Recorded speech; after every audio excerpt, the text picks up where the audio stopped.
नमस्कार, आपका बहुत-बहुत स्वागत है। आज की कक्षा में हम आपको हिंदी के 20 महत्वपूर्ण कठिन शब्द और उनके अर्थ और वाक्य आपको आज हम कराएंगे। और अगर आप हिंदी का ज्ञान बढ़ाना चाहते हैं तो सोचिए नहीं, सब्सक्राइब कीजिए हमारे चैनल को, वीडियो को भी लाइक कीजिए, शेयर कीजिए और कमेंट भी कीजिए। तो चलिए आरंभ करते हैं। अनुपम। अनुपम अनुपम का अर्थ होता है अतुल्य, बेजोड़। और इसका वाक्य देखिए, ताजमहल की अनुपम सुंदरता सभी को मंत्रमुग्ध कर देती है। जब हम ताजमहल को देखते हैं ना, वो उसकी बेजोड़ सुंदरता है तो हम सब देखते ही रह जाते हैं, मंत्रमुग्ध हो जाते हैं। तो इसमें कहते हैं अनुपम को अतुलनीय, बेजोड़। और अब आगे बढ़ते हैं। निरंकुश। निरंकुश निरंकुश का अर्थ होता है स्वेच्छाचारी, उद्दंड जैसे निरंकुश शासन। और इसका वाक्य है, राजा का निरंकुश शासन प्रजा के लिए कष्टदायक था, क्योंकि भाई वो अपनी मर्जी से, अपनी स्वेच्छा से यानी अपनी मर्जी से ही शासन किया करता था, और जो उसको अच्छा लगता था वही वो प्रजा के लिए करता था, चाहे वो सही हो या गलत हो, जिससे प्रजा को कई बार कष्ट का सामना करना पड़ता था। तो राजा का निरंकुश शासन प्रजा के लिए कष्टदायक है। तो निरंकुश स्वेच्छाचारी, उद्दंड जैसे निरंकुश शासन। विरुद्ध। विरुद्ध का अर्थ होता है अवरुद्ध या बंधित, और समाज के नियमों के विरुद्ध जाकर उसने अपना रास्ता चुना। तो ऐसे कुछ लोग होते हैं ना, जो समाज के नियमों के विरुद्ध जाकर या विरुद्ध होकर अपना रास्ता चुनते। मिथ्या। मिथ्या का अर्थ होता है झूठ या असत्य। मिथ्या यानी झूठ या सत्य आरोपों के कारण उसे नौकरी से निकाल दिया गया। सबल।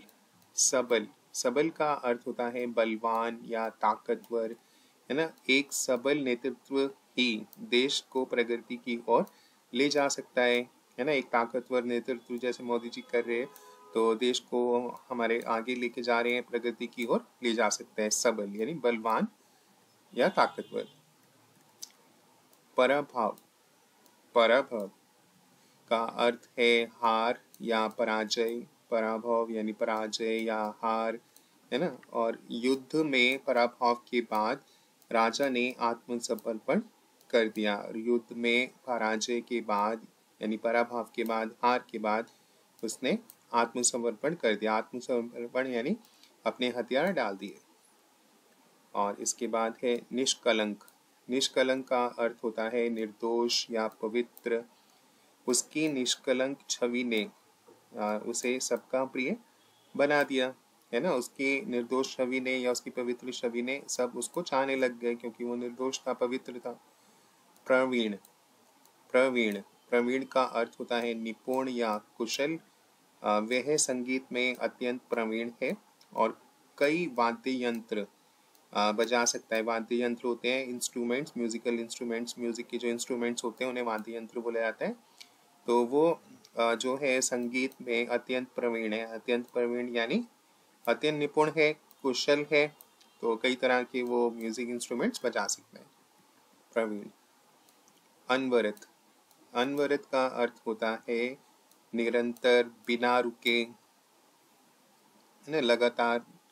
तो अनवरत प्रयास से ही किसी बड़े लक्ष्य को प्राप्त किया जा सकता है। अगर आप बिना रुके मेहनत करते रहेंगे, जैसे घड़ी को आप देखो मत, घड़ी जो करती है ना वही करो, बस चलते रहो, अनवरत करते रहो, है ना। तो आपको लक्ष्य की प्राप्ति होगी। तो अनवरत प्रयास करना जरूरी है, तो बिना रुके, तभी आप अपने लक्ष्य को पा सकते हैं। सविशेष। सविशेष सविशेष का अर्थ होता है विशेष गुण संपन्न। यह पुरस्कार उसे उसकी सेवाओं के लिए सविशेष प्रदान किया गया, यानी विशेष गुण संपन्न प्रदान किया गया उसको उसकी सेवाओं के लिए। निर्लज। निर्लज का अर्थ होता है बेशर्म या बेहया। उसकी निर्लज हरकतें सभी को आश्चर्यचकित कर देती हैं। भाई सबको आश्चर्यचकित यानी सबको हैरान कर देती हैं कि वो बेशर्म वाली ऐसे हरकतें करता है, तो सब हैरान हो जाते हैं। परिपूर्ण, परिपूर्ण का अर्थ होता है भरा हुआ या संपूर्ण।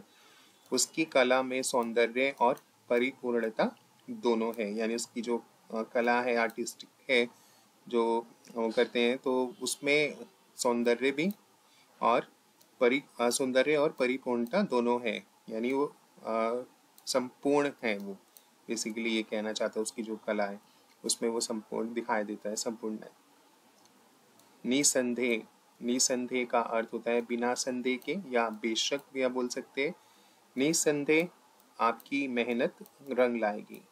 भाई इसमें कोई शक नहीं है कि आपकी मेहनत रंग लाएगी, क्योंकि आप कड़ी मेहनत कर रहे हैं। तो जो इंसान कड़ी मेहनत कर रहा होता है तो उस पर हम शक नहीं कर सकते ना, वो एक दिन मेहनत जरूर रंग लाती है, चाहे वो देर से हो कोई बात नहीं, पर मेहनत जरूर रंग लाती है अगर आप मेहनत करते रहें, निरंतर करते रहें, अनवरत करते रहें। अधिकारिता, अधिकारिता का अर्थ है अधिकार या स्वामित्व। जैसे भूमि के इस टुकड़े पर उसकी अधिकारिता है। जैसे एक भूमि, एक लैंड है ना, तो उसका उसके ऊपर किसी का अधिकार है, उसका वो मालिक है, उसका वो स्वामित्व है उसके ऊपर, उस भूमि के ऊपर, जिसे हम बोलते हैं अधिकारिता। अधिष्ठान, अधिष्ठान का अर्थ होता है मुख्यालय या केंद्र, या रहने की जगह, या ऐसे कहीं बैठने की जगह। तो इस संगठन का अधिष्ठान दिल्ली में स्थित है, यानी उनका मुख्यालय जो है वो दिल्ली में है, उनका केंद्र जो है, सेंटर जो है वो दिल्ली में है। अतुल्य, अतुल्य का अर्थ होता है जिसकी तुलना ना हो सके, उसकी बुद्धिमानी अतुल्य है ना। ऐसे कई लोग हैं ना जो बहुत ज़्यादा बुद्धिमान है, तो हम कहते हैं उनकी इसकी बुद्धिमानी अतुल्य है, यानी उनकी तुलना नहीं की जा सकती। जैसे एल्बर्ट आइंस्टाइन थे और स्वामी विवेकानंद जी थे ऐसे। विस्मित, विस्मित का अर्थ होता है आश्चर्यचकित, हैरान, और इंग्लिश में इसको बोला जाता है एस्टॉनिश, है ना। तो आश्चर्यचकित या हैरान, जैसे कि अगर हम उसकी गायकी सुनकर सभी दर्शक या श्रोता विस्मित रह गए। अगर आप जैसे अरिजीत सिंह है या सोनू निगम जी हैं, तो जब वो गाते तो हम सभी सुनकर हैरान रह जाते हैं ना, भौचक्के रह जाते हैं, आश्चर्यचकित रहते हैं, भी कोई इतनी सुरीली आवाज़ में कैसे गा सकते हैं। जैसे हम हैरान रह जाते थे लता मंगेशकर जी की आवाज़ सुनकर। तो विस्मित। सक्षम, सक्षम का अर्थ होता है योग्यता रखने वाला, समर्थवान। वह इस महत्वपूर्ण परियोजना को संभालने में सक्षम है। देखो अगर कहीं पर सड़क बनाने का कार्य चल रहा है, तो एक परियोजना के अंतर्गत चल रहा होता है, तो हम उसी को उत्तरदायी देते हैं जो कि योग्य हो, है ना, योग्यता रखने वाला हो, समर्थवान हो, तो उसे हम कहते हैं सक्षम। तो वो सक्षम होगा तभी वो इस महत्वपूर्ण परियोजना को संभालेगा, तो यानी योग्यवान होगा, योग्यता रखने वाला होगा। अविचल, अविचल का अर्थ होता है स्थिर या अडिग। उसकी अविचल निष्ठा ने उसे कठिनाइयों में भी मजबूती दी, यानी उसकी स्थिर या अडिग निष्ठा ने, उसका इतना विश्वास था, उसके विश्वास के कारण जो भी उसे कठिनाई आई तो उसमें भी उसको हिम्मत बंदी, ढांढस बंधा। तो उसकी अविचल निष्ठा ने उसे कठिनाइयों में भी मजबूती दी या ढांढस दिया। तो स्थिर निष्ठा, अडिग निष्ठा, तो अडिग होना चाहिए ना, तभी हम परेशानियों का सामना कर पाएंगे अगर आप भगवान में निष्ठा रखेंगे। तो सुगम, सुगम का अर्थ क्या है? सुगम का अर्थ होता है सरल या आसान, और यह मार्ग पहाड़ी इलाके की तुलना में अधिक सुगम है। कि जहाँ देखो पहाड़ी रास्ते में हम जाते हैं ना, ऐसे तो बहुत टर्न भी आते हैं, ऐसे तो बहुत इस तरह से, तो काफ़ी डर भी लगता है ऐसे। पर अगर हम ये बात बोलें कि यह मार्ग जो है, ये वाला मार्ग अगर इससे कंपेयर करोगे तो इससे सरल है, यहाँ से जाना आसान है, इस मार्ग के रास्ते से जाना, इस मार्ग से जाना सरल है, और दुर्घटना होने के भी जो है चांस जो है वो नहीं है। तो हम उसी सरल रास्ते से जाना पसंद करेंगे सभी लोग, है ना। तो सुगम यानी सरल या आसान। और आज हमने 20 आपको कठिन शब्द करवाए। Thank you for your attention.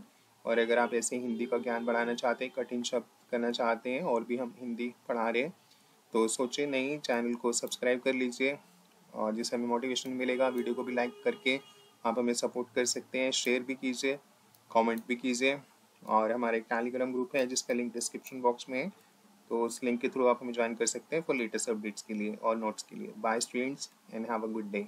धन्यवाद। आपका दिन शुभ हो।